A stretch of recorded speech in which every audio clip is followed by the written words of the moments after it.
Assalamualaikum warahmatullahi wabarakatuh.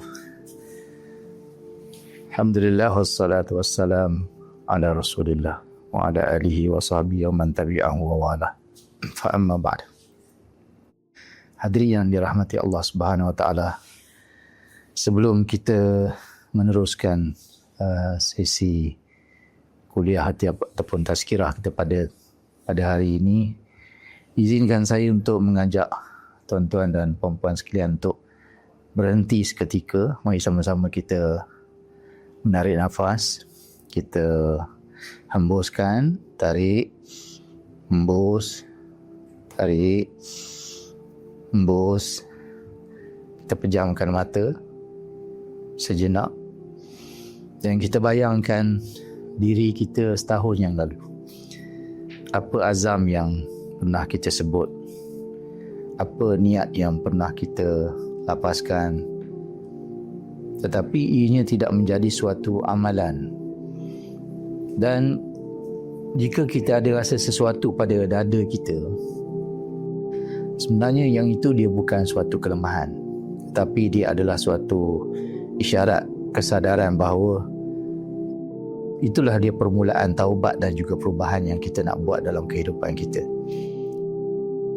Hakikatnya bahawa Islam dia tidak mengajar kita untuk menghukum diri. Maknanya kita buat muhasabah awal tahun, akhir tahun, dia bukan untuk kita menghukum diri, tetapi sebenarnya adalah untuk kita mendidik jiwa kita. Jika azam tahun yang lalu dia, apa yang kita buat tu dia tidak tercapai, soalannya bukan kenapa aku gagal ataupun kenapa aku tak boleh capai, tapi soalan yang lebih membina ialah apa yang sebenarnya Allah Ta'ala sedang mengajar aku melalui kegagalan yang aku sedang tempuh ini.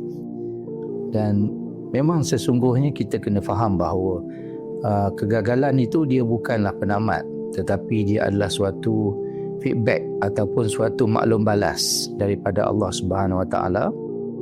Dan orang yang beriman dia akan sentiasa menjadikan maklum balas itu sebagai suatu jalan pulang kepada Allah Subhanahu Wa Ta'ala.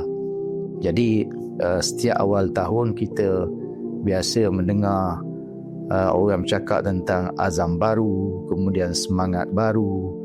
Tapi sebenarnya ini semua mengajar kita satu prinsip yang penting, bahawa otak tidak berubah dengan kata-kata, tetapi dengan perbuatan yang berulang-ulang. Jadi azam yang hanya ditulis kemudian disebut tidak akan mengubah hidup kita, melainkan azam yang diterjemah menjadi suatu rutin kecil dalam diary kita, dan ianya adalah suatu yang konsisten. Dia sedikit tak apa, tapi dia berterusan. Sebab itulah sebenarnya adalah sunnah permulaan kepada suatu perubahan. Sahabat sekalian, jadi muhasabah awal tahun ini juga mengembalikan kita kepada tujuan sebenar kehidupan kita. Dunia ini dia bukan destinasi, ia hanya sebuah laluan. Dan apa yang akan tinggal bersama kita nanti sebenarnya bukan jawatan, bukan harta, tetapi amalan kita yang pernah kita lakukan dengan keikhlasan. Soalnya bukan apa target dunia aku pada tahun ini, tetapi apa amal ataupun amal apa yang aku ingin bawa ketika aku bertemu dengan Allah Subhanahu Wa Taala.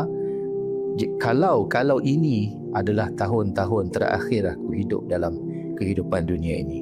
Jadi kita bayangkan diri kita di penghujung hayat kita, apakah ayat yang paling kita harapkan untuk boleh diulang semula. Selalunya bukan kalau aku kaya lebih awal, tetapi kalaulah aku lebih dekat dengan Allah Ta'ala, maka muhasabah hari ini adalah peluang Allah sebelum pintu itu tertutup. Sekian, jumpa lagi pada kesempatan akan datang. Wassalamualaikum warahmatullahi wabarakatuh.